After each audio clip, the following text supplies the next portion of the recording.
Welcome to the ATX DAO Podcast, the hub for exploring the forefront of blockchain technology in Austin's Web3 community.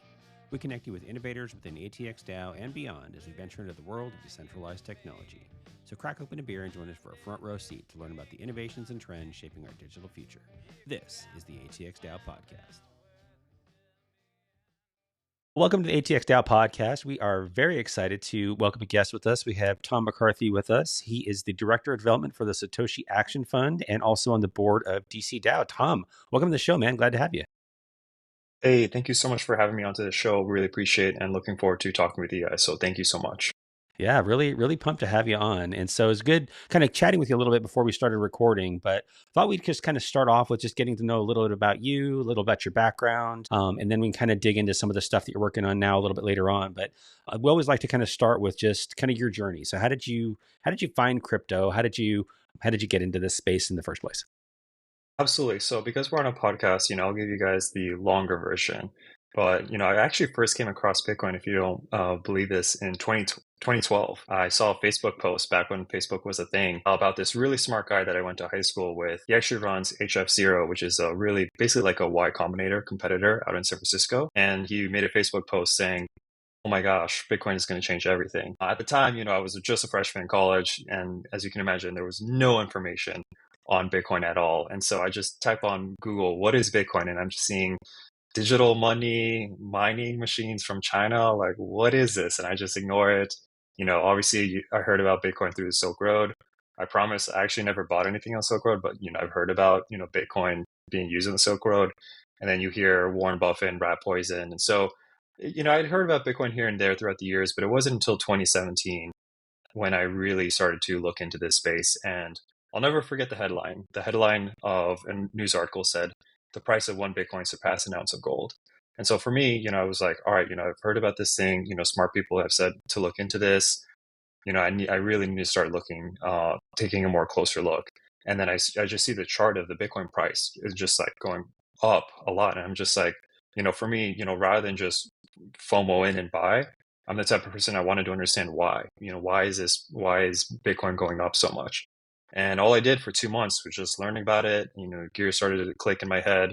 Digital money, scarcity, limited supply. But I have to give a lot of credit. I know Ethereum is getting a lot of heat right now, but especially the smart contracts piece. I think that's what made everything come together for me. I really started to understand. Okay, our entire world is turning digital. It's almost impossible to say that the same thing is not going to happen to money. And so that's what really turned my attention to Bitcoin. But understanding smart contracts was really my eureka moment. And that's when I realized, oh, wow, we're actually going to have, programmable contracts that can self-execute based on predetermined conditions. I mean, that's just amazing. And so that to me was like, all right, you know what? I need to go full into this. And so from there, I joined the community. I was in New York at the time. I just started attending lots of meetups. I was actually a creative at the time, so I was nowhere near the digital asset or tech ecosystem at all. But I was just so passionate. And so I was just learning, also on Reddit, and then slowly getting on crypto Twitter. And then it wasn't until 2021 when I joined the industry full time. I think around maybe 2019 is when I, realized I wanted to join the industry. But because I was in such a completely different field, it took a lot of time and honestly a lot of energy. And so I just started writing articles on my own, volunteering, just doing anything I could to get my name out there.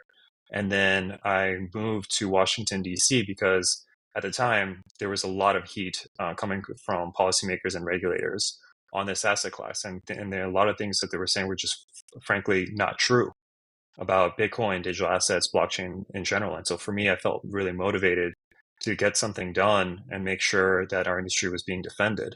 And so I changed my life. I moved from New York to Washington, DC, and I spent 3 years working at the Digital Chamber. And that was a really amazing, perfect place for me to start my journey in the industry. Was all the way, bottom employee, and was able to rise the ranks a bit. And then last year, I made the jump over to Satoshi Action, where I'm the director of development. And for me, it's just truly amazing seeing how far the advocacy space has come just from my time in DC, coming here in 2021 to where we are now. And so, it's really amazing. And so I'll pause there and happy to dive wherever you guys want to go next. I love kind of hearing just like how folks get into things. And I think a lot of folks that are new to crypto and blockchain tech in general assume that, okay, everyone that's in this space has a computer science degree. They know all the technical details, but just seeing like, just having a passion for learning and a passion for innovation is really the foundation of what people need for that. So it's really cool to hear just how you went from that creative background to doing, great things in this space. So that's awesome. Absolutely. And I'll just double click on that too. For me, it's interesting because I interact with a lot of people who either went to law school or studied policy. And while my role is not policy specific, I have to maintain a finger on the pulse as to what's going on. I need to be able to communicate to our partners, to our supporters, what's going on in the policy world. Fortunately, I have policy experts on my team that I can lean on. However, for me, I never imagined that I'd be the type of person. Like if you asked me 10 years ago, would I be the person who's getting super excited about a bill having a vote in committee or a bill moving out of the Senate? Like now, anytime a digital asset piece of legislation moves that's supportive of our industry, I'm getting so fired up. I'm learning all the different terms in here. And for me, again, it was just one of those things where there was so few people in our industry focused on policy back in 2021. And so there was a need to come, and I just happened to be there and to fill that need. And so I also just want to say on your point, for me, it's interesting because now I'm getting to the point where people are asking me for guidance on how to join the industry. And one of the things that I always tell people is, listen, there's so many people here who say that they're passionate about blockchain, Web3, digital assets. But when you're talking to, especially when you're interviewing people and when you're speaking to companies, you want to be able to show your proof of work. What are you doing to show that you're passionate about this space? Perfect example is you guys. You guys have this podcast. You guys are out there doing this on your free time. You guys are out there producing content. So whether it's, writing articles, whether it's, having a newsletter or creating content, you got to have something to prove that you are making an impact in the space. You can't just go into interviews or people and say, hey, I'm passionate about Web3, hire me, because there's a million other people who are going to be saying the same thing and you need to differentiate yourself. 100%. Totally agree with that. Yeah, I just got to say, I mean, like most people, when they come into the space, right, they, like you said, like it's learning first thing. It's like if you're a lifelong learner, you're going to be able to not only better yourself, but then find opportunities, right? Liminal space. But like, I also think it's kind of unique to do. I feel like doing government work and policy shifting work is like a call for service, right? And it's like traditionally, most people, I know I'm not built that way. I'm like, yo, you know how like, in those airplane things where they say, hey, put your mask on first before you save your kid. I'm like, you don't need to fucking tell me that. I'm putting on my mask first. But like jokingly, I say that like, the call to service is not an easy call to service. It's like takes a specific type of archetype to do that, right? Because like a lot of people, they say, hey, we want to make change. We'll go just like, I'm just going to build a company that affects that change, right? But it's not how that works. It's kind of interesting. When we were meeting this weekend, you said that like, yeah, like you may be not interested in politics, but politics is interested in you. And that was a very profound way of putting this. I got to credit you to like cementing that in my mind. I can't stop thinking about that now. But I got to say, like, did you always have a streak of like, hey, like service oriented kind of mission like that service oriented mission where you're like, I'm going to go be an organization that affects change in like academia or like in your personal life? Is that what naturally extended into this? I'm just curious. Well, so you're spot on with your question. What I would say is, for me, the reason why I was so interested in the policy space, I'd say two things. So one, obviously, really, really do care about this technology, just like all of us here. And when I started seeing attacks, especially coming from the US government, I was just bewildered. I was like, why is the US government attacking technology, which is basically freedom technology? We're here because I fundamentally believe that Web3, Bitcoin, blockchain, digital assets are on a path to enable economic freedom to the entire world. And so for me, I think that's why a lot of us are here too. But secondly, I think, one of the reasons what caught my attention so much on the policy space is, quite frankly, I'm unapologetically pro-America. I was born in this country and I want to see this country succeed. I think, while America is not perfect by any means, I think there's a lot to be grateful for here. And I really want to see America lead in this technology because America, we led the Web 2 era, and I fully believe that we're in a position to lead in the Web 3 era. And so for me, I'd say it was a factor of both of those that kind of led me to DC. And quite frankly, again, as I mentioned in my introduction, at the time, there wasn't so much attention on the advocacy side of our industry. People were just like, hey, let me build, which don't get me wrong, we wouldn't be here without the builders. So I will always give credit to the builders first and foremost. I mean, without our core devs looking at the code, I wouldn't be here. But our industry has matured to a point where now, we're in discussions with the highest level of people. And for me, I want to make sure that they understand that this technology can be used for a force for good. And so for me, I mean, I still sometimes have to pinch myself because it wasn't just too long ago, a couple of years, where I'm like, man, when I was in New York, I was like, man, I'm seeing such hostility from politicians about Bitcoin and Ethereum and digital assets. Do I need to start talking to these people and explain to them the benefits of this? And then fast forward a few years, I'm putting up suits, putting on my tie, and going to Capitol Hill and meeting with these politicians to explain to them about the benefits about this technology. And quite frankly, one of the things that I also like to communicate to people is, even though a lot of what people think we do is like lobbying and there's this perceived negative connotation on lobbying, truly, you would be shocked at the level of education that a lot of these politicians and their congressional staff is.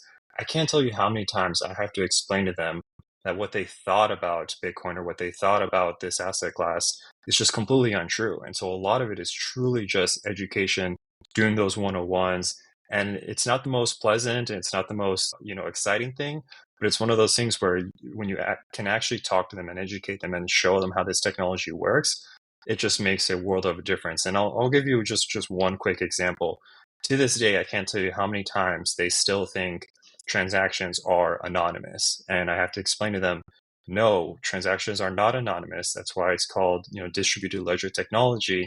The last thing you want to do with something that's illegal is do something on a blockchain, because then that transaction is publicly available for eternity. And so I have to explain to them that transactions are pseudonymous, and then that there's also blockchain analytics that lets law enforcement use those to track and trace funds. And I've shown them proof about how these blockchain analytics firms have actually helped law enforcement find bad actors. And so it's really just, honestly, it's less so about, the lobbying side, and it's just more of just communicating the real facts about how this technology works. It's funny how sometimes like the base level knowledge for, and I get it, right? Like it's kind of like politicians, like politics, right? Like they don't have the ability to like drill down deep. They don't probably have the time too, right? Because it's like, dude, in your day, you got so much shit to deal with. Like today, I had a pretty slammed day. I'm pretty sure. Both of you guys are smiling, considering you guys know I just took a nap basically the entire day.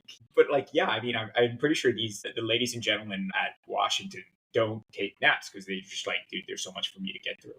And a lot of it is just like lost in this, like, wait, like you said, like it's not an honest, like what the fuck. I'm just curious, like I love the fact that in this podcast you're gonna pepper us with a bunch of like stories about like, I'm not gonna say who, but this person is the dumbest fucking person I've ever met in Washington.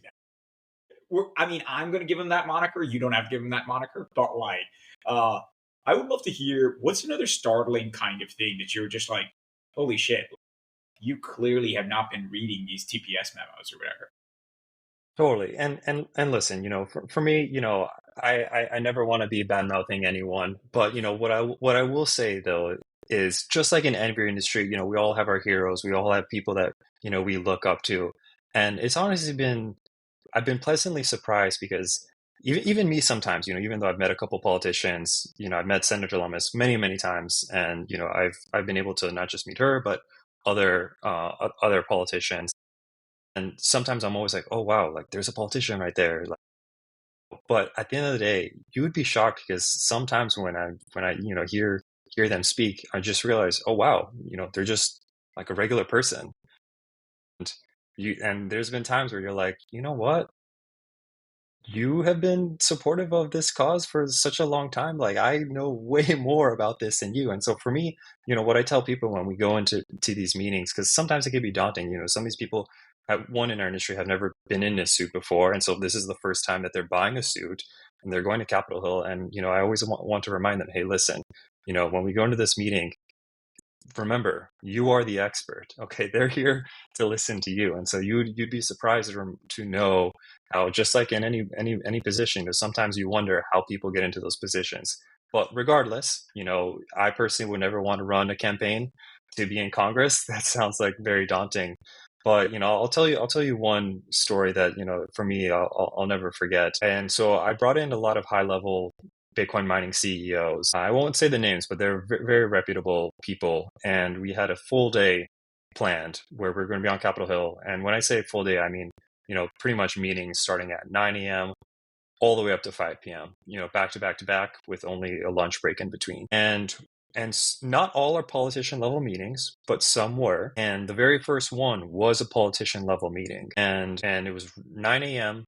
I bring everyone in, and fortunately, the politician actually had a very knowledgeable background on this subject. So it wasn't just a random person. And he started the meeting and said to the face of these Bitcoin mining CEOs, I want Bitcoin to switch to proof of stake. And in my head, I'm just like, oh my gosh, are we really going to start the day like this? And so that just gives you a sense of how the day went. And we intentionally wanted to get those meetings where we were more on the neutral / adversarial, because there's also a common mistake that a lot of people make.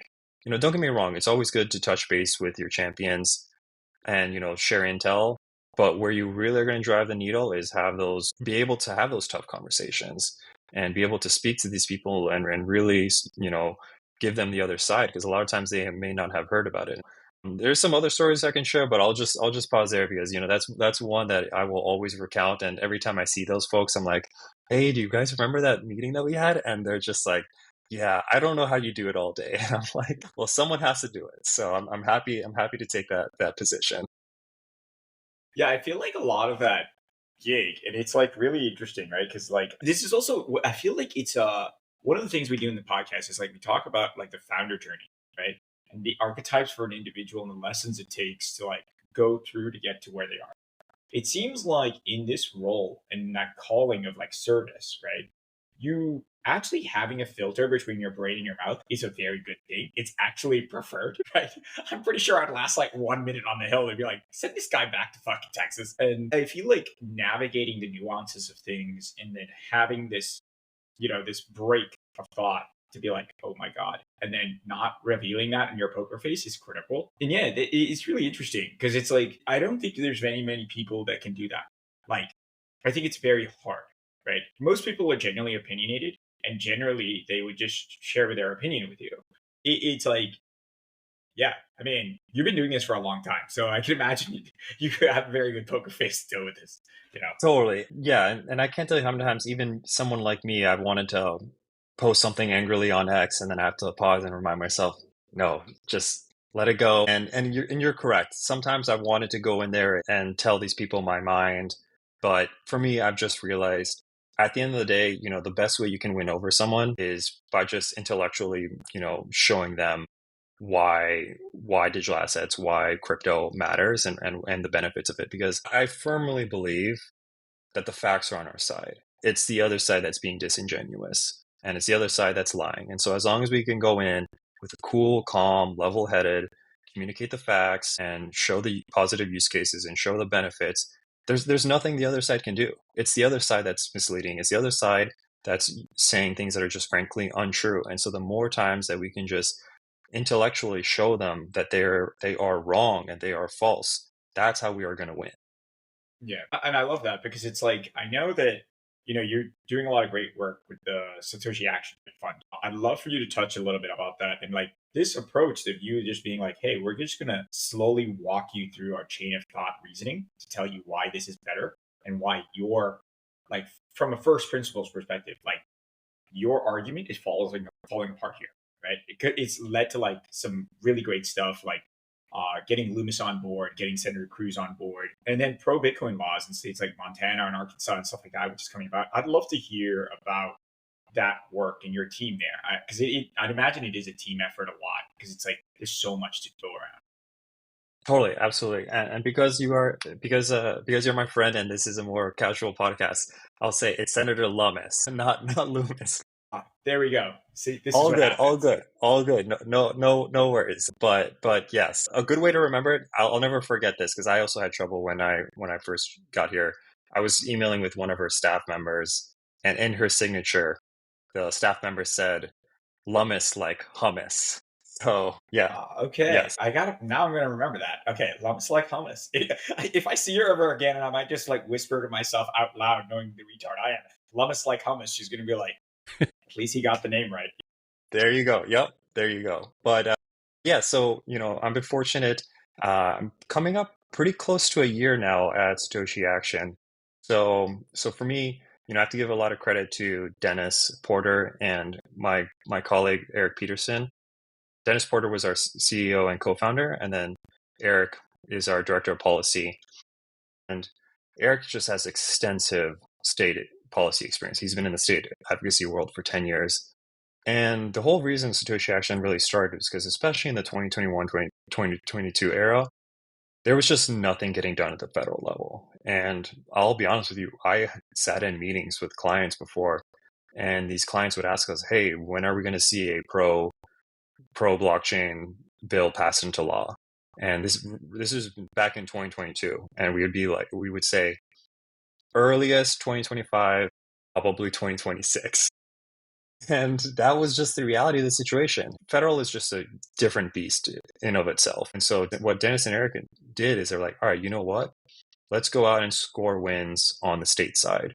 And our whole goal is we want to pass pro digital asset and Bitcoin legislation in all 50 states. And not to go too deep on the policy side, but I think a good example and framing as to why policy matters is, once we start talking about proof of stake or proof of work, or even things like digital asset staking as a service, if we're going to start regulating these things, well, we first have to define what are these things, and it's really important to get these definitions in place. And going back to the point where I said earlier about politics, you may not be interested in politics, but politics is interested in you. A perfect example is if we don't get this right, then our enemies and our adversaries are going to attempt to push legislation that includes bad definitions that will actually harm our industry. And we've seen this happen before where some other groups, I won't name them, they're adversarial to our industry. And even though it won't really affect our donor base, the bills that they want to push are so bad, and it would just be a harmful connotation against the entire industry that we have to start pushing back on these, just because we don't want these bad definitions of a digital asset or a wallet to be passed into law in these states, which would then negatively affect the broader industry. And so for us, I've been really, really proud. We've actually passed six laws, and so we've passed this in Montana, Arkansas, Oklahoma, Louisiana, and then most recently in Utah and then Kentucky. And so this year we're really hoping to pass strategic Bitcoin reserve legislation in Utah. Unfortunately, at the 11th hour, we had to back out, but we were still able to get some really awesome wins for the industry and actually get some protections for DEXs. I know you're big on DEXs, Ash, and we actually got into language that said, if you're a decentralized protocol, you're not going to be subject to an MTL license if your software effectuates the exchange of one digital asset to another digital asset. And so for us, we're here to score these amazing wins for the industry. And our whole goal is, as we pass legislation state by state, we're going to start to force the national conversation. And then more importantly, we're putting this model policy out there because we want to see it get adopted. And so we actually had our right to mine and right to self-custody legislation actually adopted into the GOP official party platform as one of their stances to support digital assets. And so that's one of the reasons why we've been so effective as a team is we go out there and we score wins for the industry. Yeah, that's awesome. Yeah, I was going to just say, I don't think I've really thought about that, the importance of the definition as much until you said that. Because I think about things like, the former SEC chair with the digital asset security definition that was just made up. And okay, no one defined that as a thing. It's just sometimes people will just make assumptions about something based on similarities it has to something else they know. And so I think, y'all are absolutely right. Like getting the definition solidified is like, you can't get anywhere without that. So I think that's great. Thank you. It's again, it's one of those things where a lot of these people, you don't think about it until you do. And so a lot of credit, it's not just us, but a lot of people in the industry have been working really hard to get these definitions in place. And we're cautiously optimistic we'll hopefully finally get something across at the federal level. For sure. Now, one thing I was curious about as well. So definitely, obviously, the education of the policymakers and that type of thing is part of it. Do y'all have an element of education to the public as well, or kind of how does that part work within Satoshi Action? Great point. Because, I'd say one of the things, having worked in my previous former role where I was at a trade association where I was working with companies, we're structured quite differently at Satoshi Action. So for us, a lot of what we do is also grassroots advocacy. And so, without going too deep, I can't tell you how many times when people are asking, hey, how do I get involved? A simple call to your representative or your senator office, or writing them emails, or just getting connected with their staff actually makes a difference. And there was actually a video today, Dennis Porter posted on his Twitter about a lawmaker in a hearing saying that she was going to vote no on the bill in committee and then change her vote from no to yes simply because constituents were reaching out to her. And this is something that even now, again, I never thought I'd be doing this, but when certain bills and votes come up, I'm calling my senator's office and saying, hey, my name is Tom McCarthy. I live in Virginia. And, I explain just a one sentence reason as to why I care about digital assets. And then I explain to them why I'm hoping for my senator or congressman to vote a certain way. And if you're just calm, reasonable, polite, they will write it down because they have to as to how many constituents are calling. And if you just make it very clear that you are a constituent, they will care about that. And I can tell you, having been in this space, politicians care about votes, they care about jobs, they care about tax revenue, and they care about their constituents. So that's pretty much like the four main things. Sure, they care about money, but money can only go so far. I'm sure you've seen tons of stories of a campaign outraising another, but then the person had that grassroots campaign and they had the votes. And so money does play a factor, but just communicating to your representatives in Congress and will really make a difference. And so to your question, what we do at Satoshi Action is we help get grassroots activated. And so we're actually going to be launching a stable coin campaign very, very soon. I may ping you guys just so that you guys can start getting involved. And basically what we do is I pretty much do a lot of the grunt work, and I basically write pretty much like 50 different letters so that it makes it unique. So we're not just using one letter. And basically what we do is we'll reach out to the community and say, hey, if you're in this state, or if we're doing a state focused campaign, it's really just restricted to those people in those states. But if we're doing a national campaign, which the stablecoin one is, we're just going to open up and say, hey, we need Congress to understand the value of interest bearing stablecoins. And we make it super simple. All you have to do is just enter your information, and the letter is automatic. It's already written by me, automatically sent to those offices, and they're going to get pinged and saying, oh, wow, there's people that actually care about this. And I think that's also to another point is I think so many people, and also what we talk about when we are speaking to these offices is, many of these people have heard about digital assets, maybe they've heard about crypto, but it's not real to them. And until we start saying, hey, there's 50 million Americans that own digital assets, and we also be targeted, say, hey, you have 3 million people who own crypto in your state. Do you really want to start voting against these people?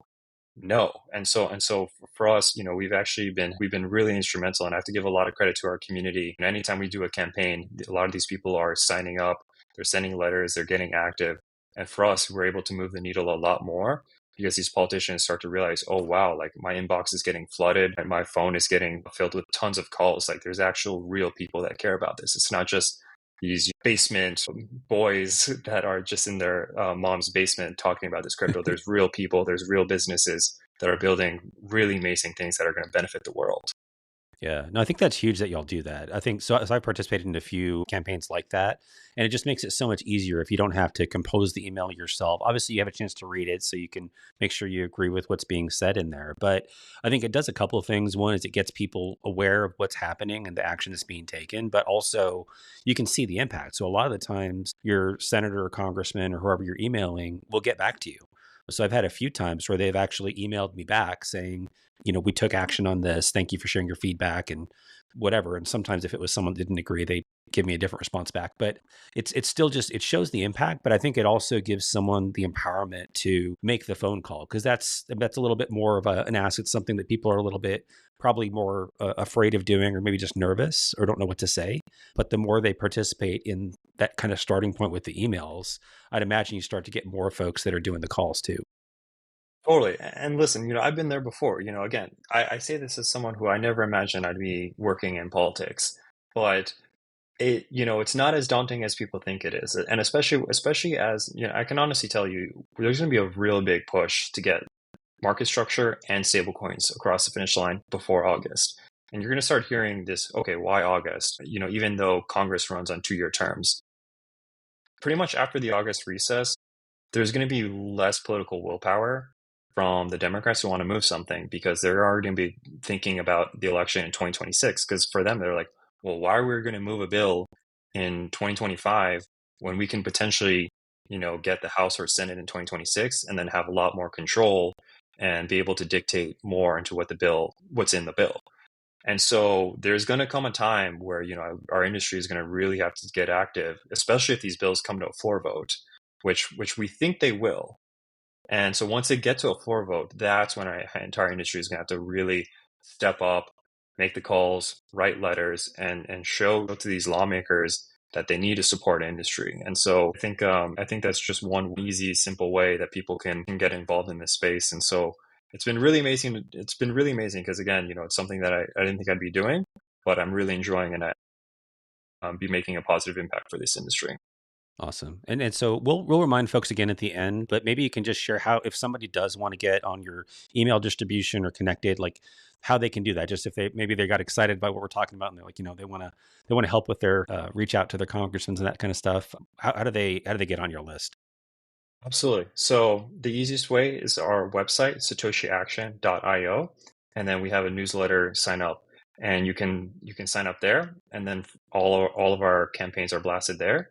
And then we also have a Telegram, and we're happy to have as many people in our Telegram group.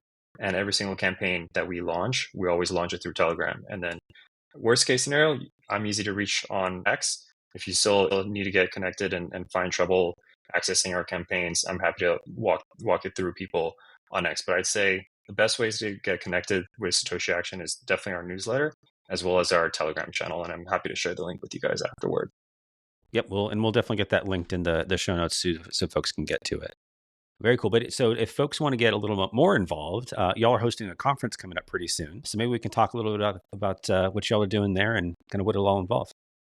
Absolutely. Yeah. So outside of Satoshi Action, and again, this just goes back to my comments earlier about what can you do in the space outside of your job. And I had a really amazing opportunity about over a year ago.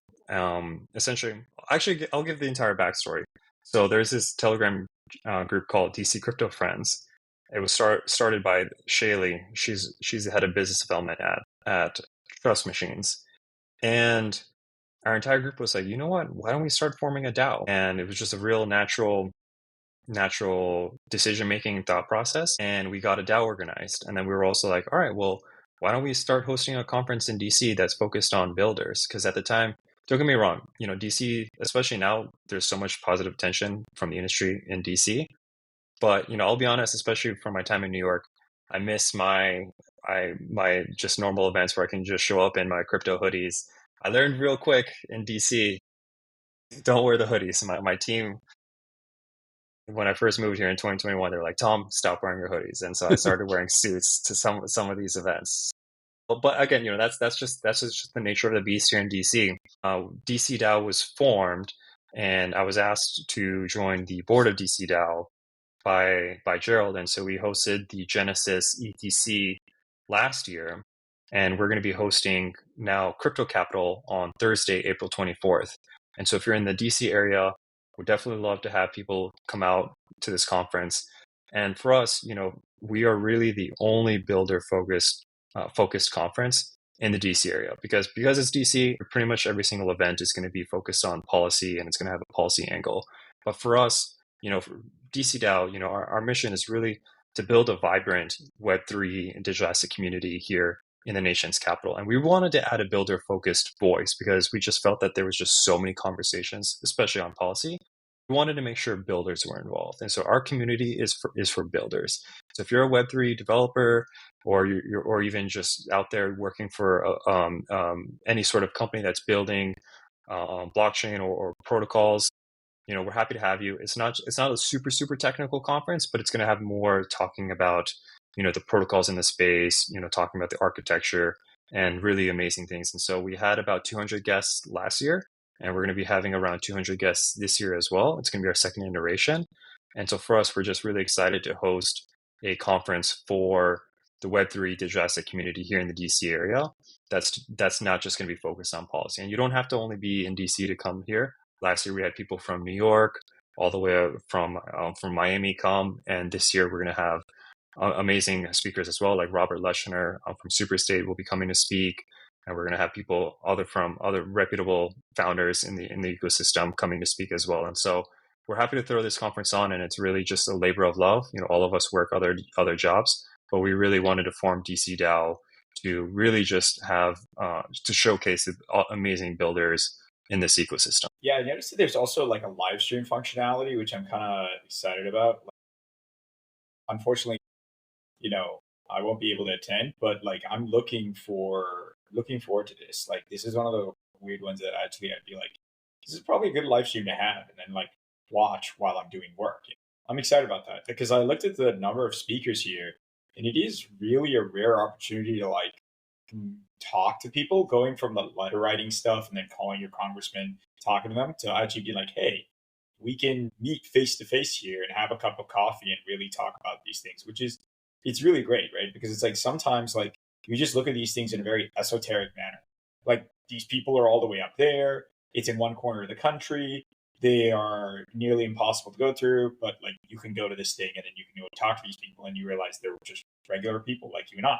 That's kind of cool. Yeah, I'm a little disappointed I'm missing this year, but like definitely going to try and put it on the docket for next year. This is a great speaker lineup. Like I just keep going through this and the page just keeps going and going and going. Like absolute chads and chadettes.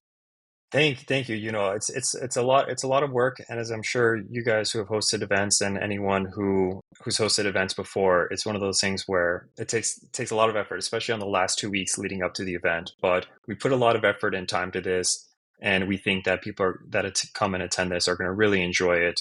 And so for us, definitely would be happy to get people who want to attend this conference, and also we're also always looking for volunteers. And so if there's people out there who like, hey, I'm interested in Web3, but they're not sure how they can get their foot in the door, we also accept volunteers. And so for us, we just want to make it a very welcoming space.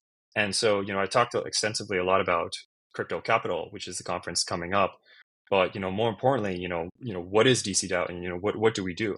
Similar to you guys at ATX DAO, for us, we're a city-focused DAO, and for us, we want to build a vibrant Web3 community in the nation's capital. And one of the ways that we do this is events, and not just happy hours. Don't get me wrong, everyone loves happy hours, but we've also hosted some really amazing roundtables where we have partnered with very reputable law firms and invited some very high-level people to talk about RWAs, real-world assets.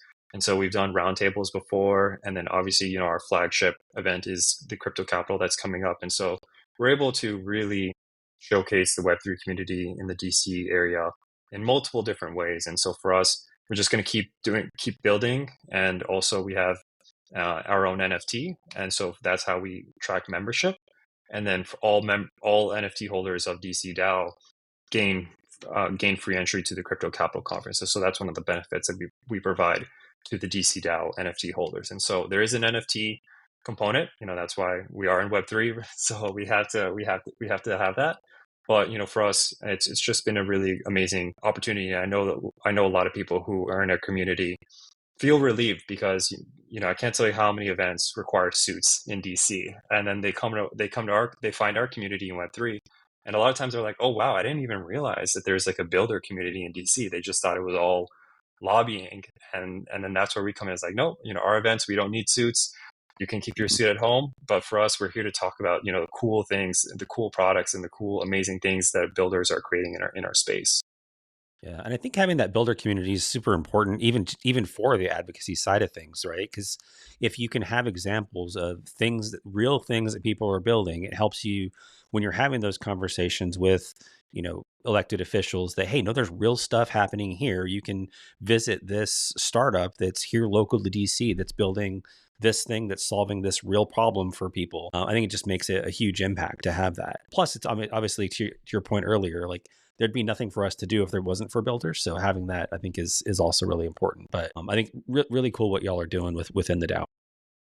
Thank you, and totally, and that's actually something a lot of times people ask me, like, hey, I'm going to DC next month. Actually, someone at the event where I just saw Ash told me, it's like, hey, I have to buy a suit. I have to be in DC next month for my first time.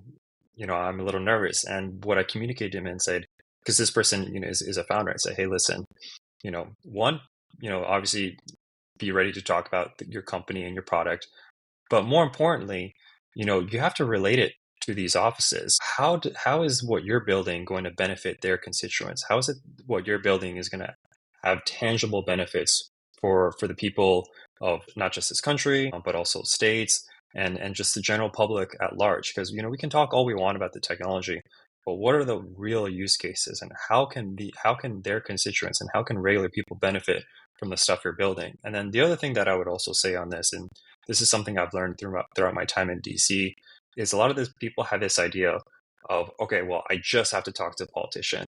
And that's honestly not true at all. Quite frankly, actually, some of the best conversations you can have is actually with their staff, because this is what's going to happen. You can pay a lobbying firm $25,000 and they'll get you all the meetings with politicians for a day.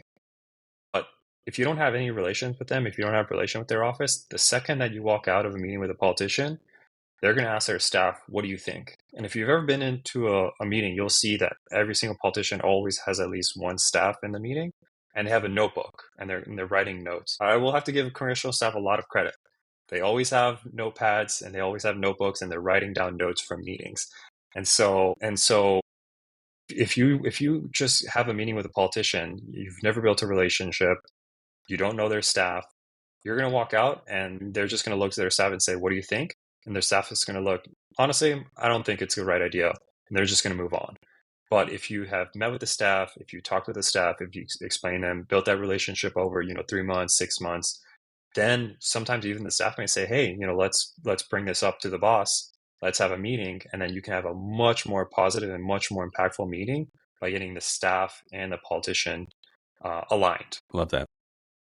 Yeah, I also think that it's kind of, I feel like the whole thing is like, it goes back to this thing. It's like your attention is needed in so many places, and the people that really affect like the change and really put policy in front of these people are the people that if you talk to, they're like, you can talk to them freely, right? I feel like those kinds of people are also like, hey, I don't need to wear a suit to talk to these people. I can wear hoodies and flip flops and basically be like, hey, this is what I think. This is really what's happening. You can have an unfiltered conversation, the reality, and they can formalize it to present it. And that's when you put on the suit, right?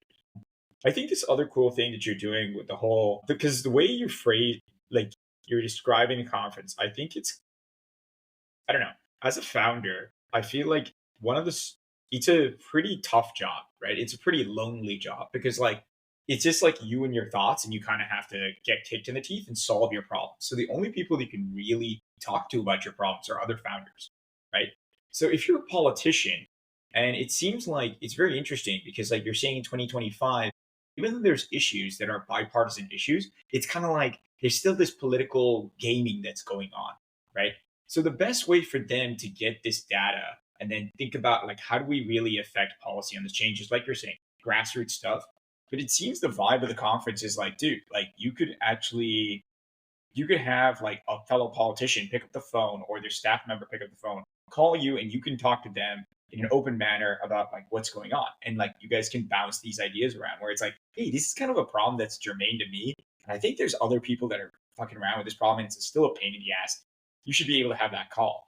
And it's like, it's kind of cool to have that. It's like a different kind of version of like a founder to founder, because it's like you need to be able to discuss with lawmakers and policymakers that particular problem, because there's only a certain limit where it's like, I could innovate to this point, but then after that, if they're just like shutting me down, I don't know what to do. And that's cool. Like, I don't know. I've just been thinking about it the way you were describing it. And there's like very few conferences where you get that vibe. Shit, I wish I was going to this fucking conference now.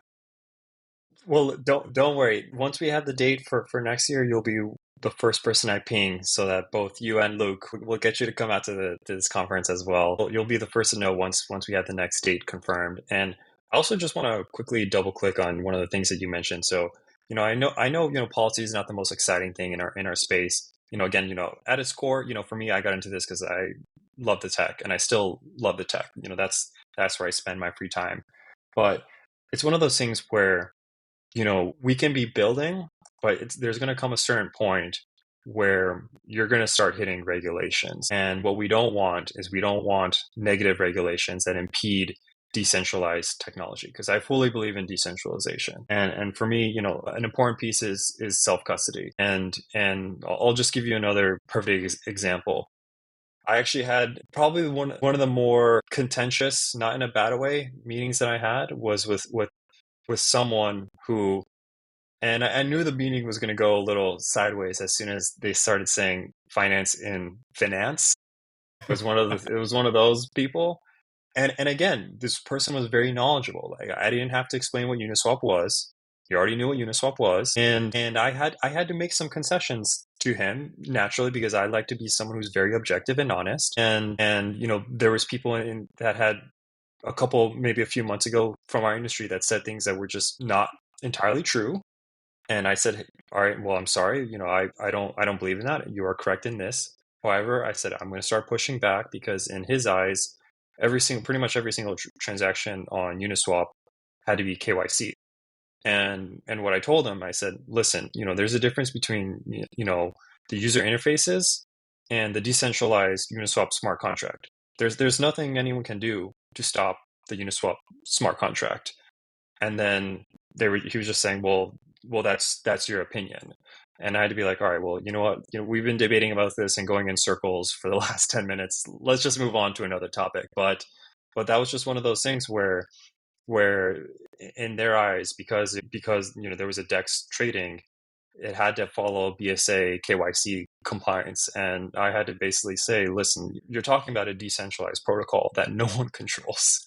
Why are you forcing them the same rules that apply to centralized entities? It's two completely different things. And so I had to just politely push back. And again, the meeting was productive, but definitely contentious at time. And I had to hold my ground and stand up. And he attempted to correct me, when he felt that I was saying things that were not correct. But it's just one of those things where unfortunately, just the reality of the situation is we want to obviously build and have the freedom. I believe that people should be able to build as free as they want. However, just remember, we are in the United States, and regulations do apply, and so that's where myself and everyone else in the industry who's been working on advocacy comes in, because ultimately we want to protect builders so they can go out and build the amazing products that they want to build.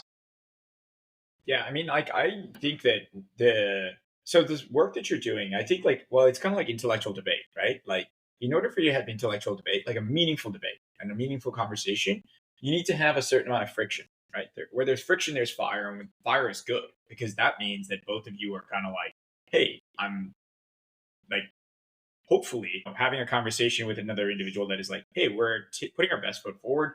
We may have opposing views, but that's ultimately what gets shit done, right? Because you can't do anything without fire. That's a core elemental component, in my view. And it's cool to see that there's people on the Hill and like people in that world wanting to do that, right? And getting to the point where it's like, hey, I think we can agree to disagree on a few things, but on this one, we have to kind of agree. I mean, it's kind of like this one's obvious, bro, especially if you think about it from first principles. I gotta say also, like, if you're like this kind of approach of like talking to this, like, so I'm not built with a filter, right? I just tell you what's on my mind, right? For better or for worse. People love me for it, people hate me for it. But I'm curious, like, is there any tips that you give to people that are wanting to volunteer, get involved, and then take for this path of service and like end up in a place like Washington where you are, where it's like, hey, I talk to these people a lot, from lawmakers to politicians to like basically their staff. What do you recommend people as a mindset or a modal or things that just develop to do that? How do you think about charting that journey for someone starting off? Totally.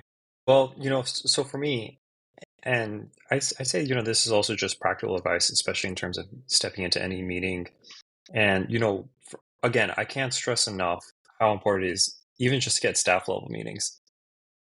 Actually, look, next time you're in DC, I'd say one of the best things that you can do is, again, most people don't realize how much power they have as a constituent.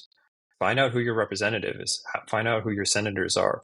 And if you call and say, hey, I want to have a meeting with someone who handles financial services or tech policy, and say that you're a constituent, they will give you that meeting because you are a constituent. And just going in, talking, and just letting them know who you are and explaining to them why you're passionate about digital assets, why you're passionate about blockchain technology, they're going to take that into account. And so obviously it's always great to be as knowledgeable as you can be, but it's also important to realize, understand who you are you meeting with. Can you like look at their LinkedIn? Can you look at their background? Do they have an experience? Has this office said anything beforehand? And so just being able to become prepared stepping into a meeting, and that was actually, the meeting that I referenced beforehand was actually a big learning experience for me because I didn't realize how knowledgeable this person was about the industry. And so I was expecting to come into a meeting where it was going to be a lot more, 101, but fortunately, because I had that preparation, I was able to pivot very quickly and realize, okay, like I'm going to have to like really step up. Like the meeting went from like level 1 to level 10 real fast. And actually that was one of the few meetings I didn't have backup. And it was actually like it was pretty much right at crossing my journey of like, okay, I stopped from being a shadow to actually leading meetings. And that was like my first big real test of, okay, like I'm actually here have to lead a meeting with someone who's very adversarial and knowledgeable. And so just coming prepared to meetings and knowing where offices stand and knowing where, even if these people have made comments before, is actually really helpful as well. And also you're correct. You're exactly correct. It definitely plays into my advantage of someone who is being a lot more calm and collected. And there's also been times where I've actually even stepped out of meetings and I've had to tell people from our side, be like, hey, I know you're right about you not agreeing that the government is printing trillions of dollars, but just don't say that in the next meeting. Just let's try and avoid that, because that was also a meeting where it was their side that passed that law. And so fortunately they were nice and, didn't make a fuss about it. But, there's definitely times where it's a lot of just, it's just a lot of learning experience of just like, all right, what can be said. And as always, just being a very professional person. But Ash, I personally wouldn't doubt you for 1 second. I haven't heard you say anything too crazy. So I personally would be happy to take you to Capitol Hill and introduce you to your elected officials. And I think they'd really enjoy meeting you. And same goes to you, Lou. Thank you. Yeah, I appreciate that. No, I mean, like, it is kind of nice to know this, and it's like kind of, yeah. I never thought about it. Like, I'm one of those people. I just feel like, if you want to affect change in your life and like the people around you, you just go be the change, right? It's kind of like, you know, Michael Jackson got it right. I think he just stole that from Gandhi. That sneaky motherfucker. But like, that being said, that might be one of those things that gets me kicked off the hill. But like, jokes aside, like I really think that that's the case. But like, yeah, you saying that politics is interested in you now, it really is kind of funny going through the last 4 years of things, especially in this hot button topic of industry, the bipartisanship in the House in relation to this matter, and how these people are there. And you're just saying, it's like, dude, you can really talk to these people. It's kind of like, it's like one standard deviation or two standard deviations away. It's not this thing where it's like, oh, I have to go to the ends of the earth to like basically make this happen. That's super special. Yeah, I mean, like grounding that perspective, it doesn't make it seem like a Sisyphusian effort. You know, it makes it seem like this is something that a journey that there is people along the way that can help you and then affect change, and that's special. And I really am thankful for that. And it was just like, yeah, I don't meet a lot of people from the political sphere, but it is kind of a blessing to like talk to people, and then we realize like, oh, these are just real people. It's kind of like looking at the monsters underneath the bed, right? And not to say that, you know, who's the monster here, but it's like you have this idea of this individual. And then you talk to them, you're like, oh, you're not this thing at all. You're just a regular person, you know? And it's kind of refreshing. I don't know. It's just, yeah, it's just a I can't tell you 12-year how old many. realizing that there's other 12-year-olds as well. Like I always, I yeah. So Yep. I can't tell you again how many times, and even me, even though I've met a couple politicians, I still have that aura sometimes, and then I step in, I'm like, wait, they're just a regular person. There's no need to act differently. And a lot of times, just remember, 9 times out of 10, you're going to be a lot more knowledgeable about blockchain simply because we are the ones who are in this 24/7. And, it's really them who want to learn and gain insight from us as to how they should move forward. And just, another piece, I know I wasn't expecting to talk so much about policy on this, but we just had such an awesome conversation. But no, this is perfect. But, I think, some of your listeners might be wondering, okay, great, cool, policy, we got to get this done. But not only do we have to get it done, we have to get it done right and correctly. Now, we can't let perfect be the enemy of good. And that's something our industry is going to have to really come to terms with, because we're not going to get a perfect bill. That's just the reality. But what I'd say most of the industry is pushing forward is like, all right, we have to get this done correctly. And the reason why I think right now is such a big moment for our industry is once you pass a law, it is very hard to change it. And a perfect example is just look at Section 230. That was passed, in the mid 90s. And we're still talking about Section 230 now. So what we don't want to happen is something as awesome as blockchain, digital assets, Web3. If something is done incorrectly, we're going to be spending decades trying to fix it, and we may not even be able to fix it. And so we have this really unique moment in time right now where we're building legislation from the ground up from blockchain. And that's just, I'd say, one of the things that I'd encourage. That's why I encourage so many people to make their voices heard, because we don't know if we're going to get a second chance. And so whatever happens, we got to make sure that it's as best as we can possibly get it. But again, we're going to have to come to terms. It's not going to be perfect, but we got to do everything we can to make it as best as possible. that's perfect because it seems like that's like a perfect call to action, right? But, that's like a good umbrella thing where it's like, I'm just curious from your side, then you're like, hey, what is something, because you straddle both these worlds. You see the political side of things, the effort, the players on the board. You've also seen the builder side of things because you chat with people like me and Luke, and like you're part of DC DAO, which has a good group of builders as well from all across the country and if not the world. I'm curious to see what is something that you guys would be like, hey, in terms of digital asset policy, that you'd be like, this is the thing that we need to get. This is what we need to drive over the line between now and, like you said, the summer of 2025. Or, what do we need to get done? What is the top priority in your view? So this is a really interesting question, because I'd say everyone is going to have a different mind as to what is the top priority. And this is something I struggle with even myself too, because, and even me in my policy circles, when SBR, Strategic Bitcoin Reserve, was talked up heavily about, I was of the mindset, hey, this is top priority. And for a while, SBR seemed to be getting all the headlines. Now, it's not as much anymore. Right now, the big headlines are market structure and stablecoins. And this is something I personally wrestle with, because I do fundamentally believe America does need a SBR. And I get this question sometimes, many times, by our critics and people that are like, does America really need strategic Bitcoin reserve? And I remind them, do we have a reserve for cheese? Do we have a reserve for oil? Do we have a reserve for medicine? Yes. And so we need a reserve for Bitcoin if it's going to be the next pretty much if it's going to reach to the tens of trillions of dollars, which many of us in our industry believe it will be, and America can't be left out of that at all. So personally, it's tough because we do have to move fast for an SBR. But if I had to give you the industry answer, I'd say the number one priority is market structure, because market structure is going to define clear jurisdictional lines between the SEC and the CFTC.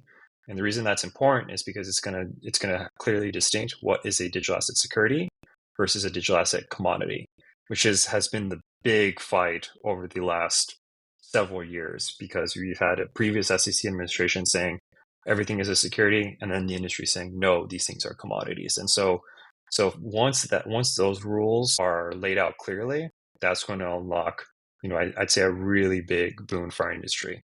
But it's tough because on one side market structure is important, but then you're going to have other people talking about stable coins being the number one priority because we need to get people to buy U.S. treasuries.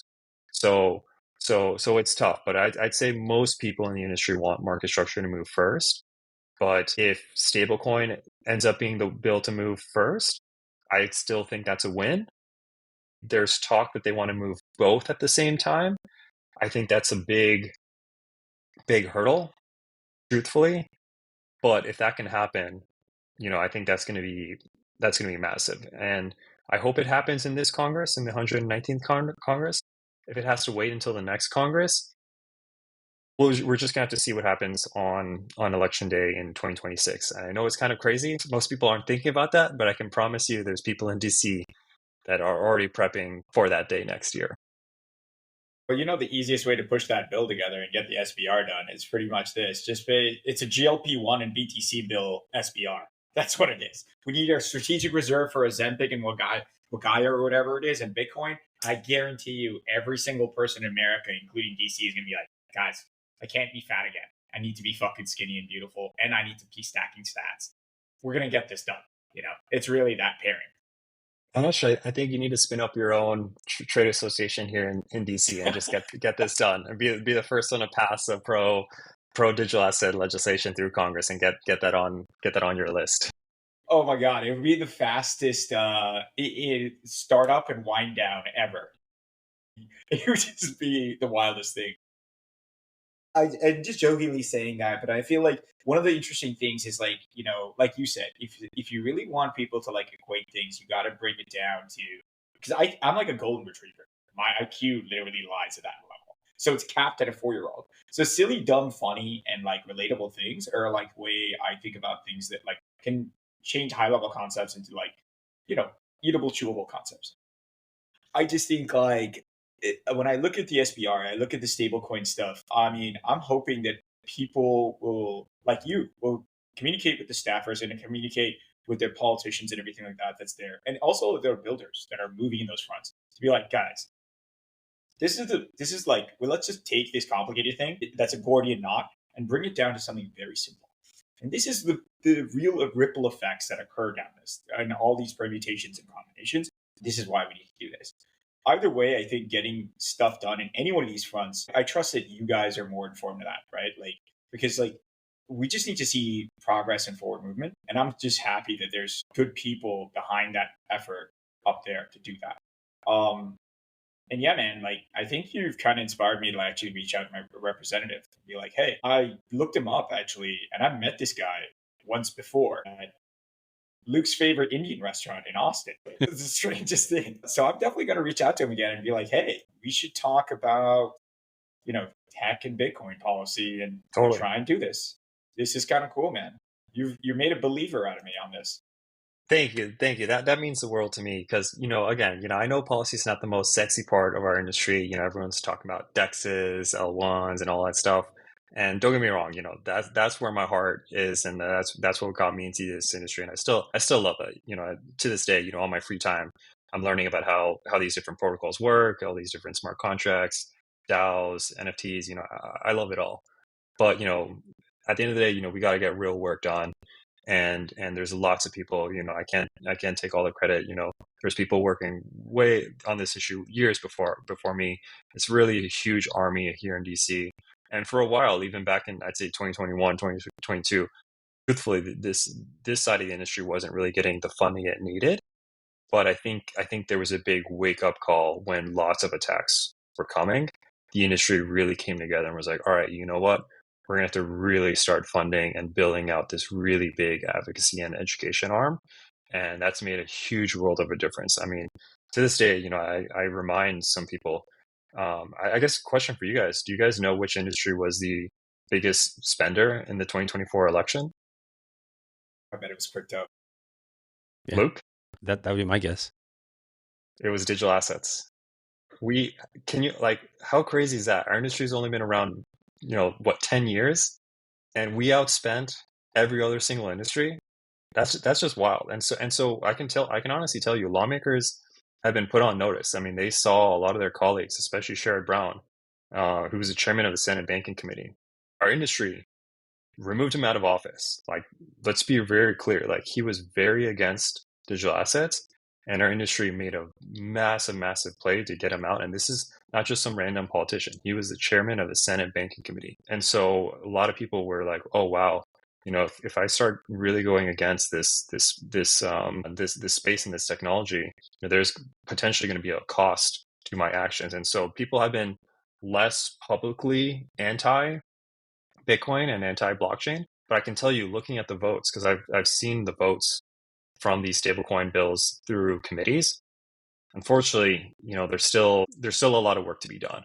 So they may not be as vocal because they realize if you're vocal against it, the X army will come up and start going at you.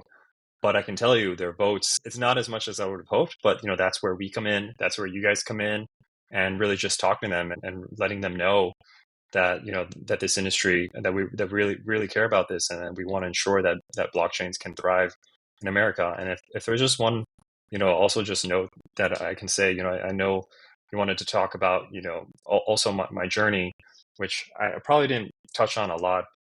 One of the things that I sometimes have to pinch myself is, again, I came as a creative in New York. I didn't have finance or tech experience, which a lot of people had previous to this. And so for me to get to a point where a lot of these people who I won't name them, but respectable people in our industry, for a while, it's like, oh man, like I really want to meet this person. Oh man, like they're like famous in our industry, and I just wanted to meet them. And I started just from going to local meetups to volunteering my time to then working in the industry and still attending more meetups, just out there hustling and grinding. Again, going to Capitol Hill, educating lawmakers, doing as much work as possible now with DC DAO, and then started organizing private dinners. And so, at conferences, I'll generally organize private dinners for industry. And then it got to a point where I was like, man, I want to be the one going to these dinners, to the point where I'm now organizing them. And now I have direct lines to people who previously I just wanted to speak with them. And so for me, the work's not done. The journey's still a lot to go. But, just want to send out words of encouragement to your audience, is that, if you want to get active and build your career in Web3, just go out there and do it and provide value to this space. And what I find so amazing about our industry is we're not credentials. We're not like, hey, you have to work in this position for 3 to 5 years and then you can be promoted. It's like, no, if you go out there, you work and you show your value, people will reward you. Yeah, 100%. No, this has been awesome, Tom. I really appreciate all the insights that you've shared, the advice. Definitely got some calls to action with us and hopefully our listeners to get involved and reach out to our senators, our congressmen, all of those folks. So if folks do want to stay connected to some of the stuff that you're doing, either personally or through Satoshi Action Fund or DC DAO, what's the best way for them to keep in touch there? Yeah, absolutely. So my X handle is probably the best way to reach me. So my handle is T McCarthy V94 on X. I'm pretty reachable there. And then for DC DAO, we're DC DAO XYZ on X. But I'd say the best way to get involved with DC DAO is ping me on X, and I'll make sure you get added to our Telegram group, because we're mainly on Telegram for right now. I'd be remiss to not plug Satoshi Action. So we are a Satoshi Act Fund on X, and then as well as SatoshiAction.io. Definitely sign up for our newsletter. That's the best way. Not only do we share our campaigns, but anytime we score wins in terms of passing laws, we're always happy. We always share that information on our newsletter, so people can stay up to date as to all of our policy work and advocacy work on our newsletter. That's awesome. I'm definitely going to ping you about the newsletter stuff, and I'm going to reach out to our representative, man. Like, honestly, thank you for coming on here and sharing this with us. And yeah, man, like, I think me and Luke have to just block off our calendar for the next year's conference at DC. I think this will be fun. Yeah. Thank you.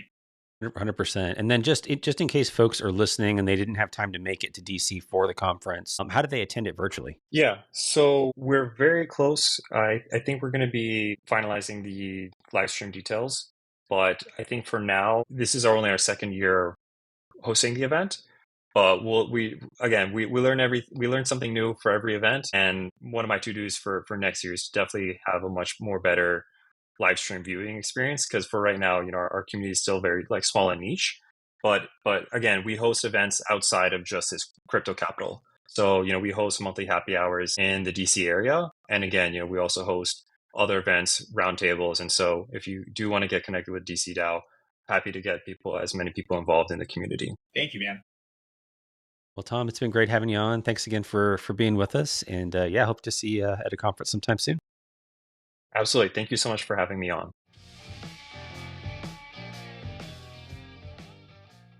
Thanks for tuning in to this episode of the ATX DAO Podcast. If you like what you heard, please rate, subscribe, and share the podcast with your friends and colleagues.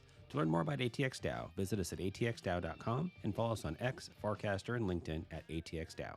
Thanks again for listening, and we'll catch you in the next episode.